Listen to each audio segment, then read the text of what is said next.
Okay, so we've got the mash water up to 70 degrees Celsius, and so I've added 2 pounds of 2-row malt, and so now we're just going to stir that up a bit to make sure that we don't get any clumps. Kind of sort of the texture of really runny oatmeal, which kind of makes sense. It's a grain, not unlike oats. Alright, I think we're good. So we're just going to put the lid on that, and we'll be back to that shortly once it's had a chance to steam. Okay, so these have been cooking basically, or at least sitting in hot water for an hour in total. Timer set for 50 minutes with no heat, and then had the heat on for probably about 5 minutes or so, and then turned it off because it was actually getting a bit hotter than I wanted. Because you want the temperature for the grains for the last 10 minutes to be a little bit above 70 degrees, so about 75 Celsius or so. So the idea is that now we drain the grains through this, so it's basically a colander lined with cheesecloth. If you've got a strainer that has smaller holes than my colander, then you could probably get away with that. I might even be able to get away without the cheesecloth, but I figured this should contribute to a slightly clearer beer. Won't have as much floaties in it. Anyway, so I'm gonna drain the grains, and then we're gonna start sparging. Okay, so I've got the grains into the colander. It's a good thing I have a big one, because 2 pounds of grain expands even more than I had expected, so luckily I've got lots of capacity in this thing. If you were doing a larger batch of beer, this would obviously be far too small, but luckily since I'm only doing 1 gallon, this is fine. So the idea is that you want to very slowly pour water over the grains, like so. And what you're doing is rinsing off the grains. The idea is that you want to get as much of the fermentable sugars out of the grains as possible. So this water should be at or pretty close to your mash temperature, so around 70 degrees Celsius. I'm probably not doing this terribly evenly. The pros use what's called a sparge arm, which is basically like a rotating spraying arm that goes back and forth and sprinkles water over it very slowly at just the right temperature, but obviously that's a little more high-tech than what I've got going on today.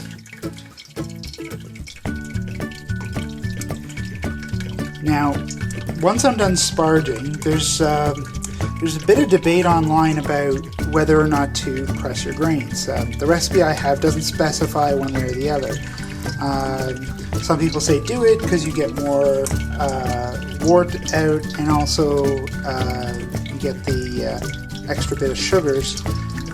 Other people say don't do it because you get excess tannins from the grains. I'm not sure which is correct, or if there is a correct answer. My thought is, though, that because my container is just over 1 gallon, and I'm already a little concerned about whether or not I'm going to have enough, or if I'm going to have too much wort, rather. So I'm thinking what I might do is err on the side of caution and not press the grains this time, and just sort of see how it comes out, and maybe try that another time. Okay, so I've got the grains drained into this pot. It's the biggest pot I own, and it's a little more than half full. So yeah, it's a good thing I'm only doing 1 gallon. So I ended up having to take the colander out and hold it up for a bit to get the grains completely drained, and actually I was holding it on a bit of an angle at one point. I guess I kind of split the difference with the whole pressing the grains. The weight of them was probably pressing the bottom ones a little bit, but I didn't mechanically push it down, like I didn't use a spoon or anything like that. So anyway, so now we just need to bring this to the boil, and then we can start adding the hops, and in about 90 minutes from when the boil starts, we will have a wort.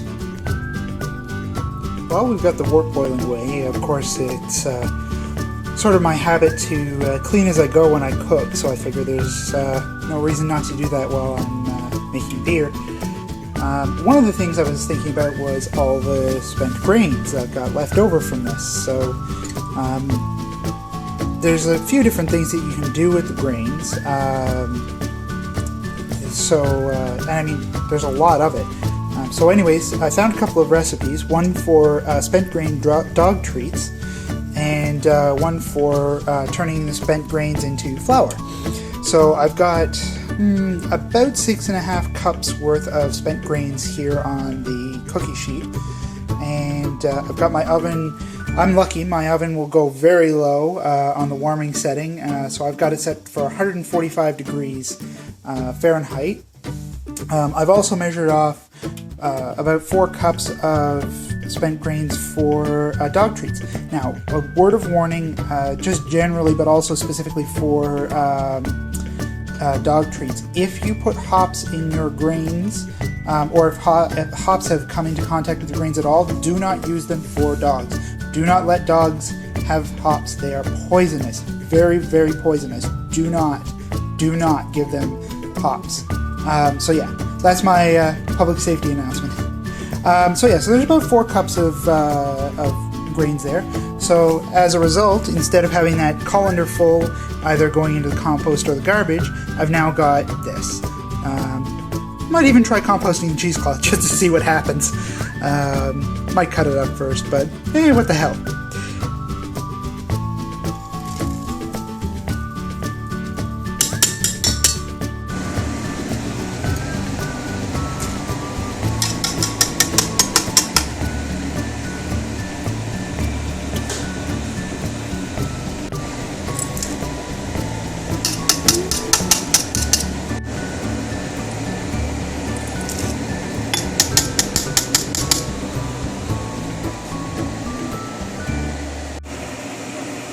Okay, so this is what's happened after the 90-minute boil, and all the hop additions are done. So at the end, once the wort was in the ice bath, I added another 16 grams of hops. So that should give me sort of the finish. The rest of the package of hops for the second ounce go in later on as dry hopping. So I was stirring it, although I'm not 100% sure. I can't remember if that was actually the wrong thing to do or not. But I know the general idea is you want to get the temperature down quickly. But I also know that you don't want to oxygenate you need to oxygenate your wort, but you also don't want to give it too much oxygen. So I don't know if I've gone a little too far the other way, but anyways, so that's pretty much it. So the next step is getting it into the carboy and adding the yeast. So I've rehydrated the yeast, which isn't actually following the instructions. It says to just add the dry yeast, but I've always had better luck with rehydrated yeast. So I took about 125 mils or so of boiled water that had cooled down to just above room temperature, added about 1/3 of the package of yeast, which worked out to about 4 grams, and added it to the water just to sort of wake it up. So once the wort is added to the carboy, then the yeast will go in on top and start to do its thing.